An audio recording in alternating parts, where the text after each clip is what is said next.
Magandang umaga, bayan. Narito ang pinakahuling ulat sa panahon.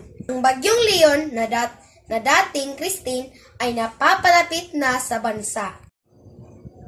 Ayon sa Pag-asa, ito ay nasa 1,215 kilometer silangan ng gitnang Luzon. May sustinidong hangin ng 65 kilometers per hour at pagbugso na 80 km per hour.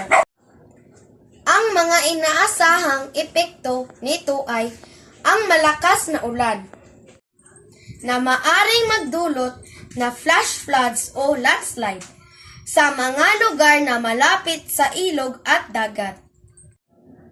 Mataas na hangin na maaring magdulot ng pagguho ng mga puno at mga gusali at pagbaha na maaring magdulot ng pagbaha sa mga lugar na malapit sa ilog at dagat. Maging maingat at maghanda para sa mga posibleng epekto ng bagyo. Sundin ang mga instruksyon ng mga awtoridad at mga opisyal.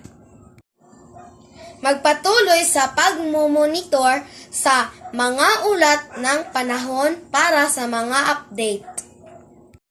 Tandaan na ang mga panahon ay maaring magbago kaya't mahalagang may stay update sa mga latest weather forecast at advisory mula sa Pag-asa.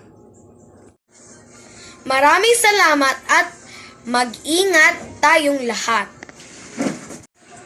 Ako po si Crizelmi Librado Pacaro para sa Magandang Umaga Bayan, nag-uulat.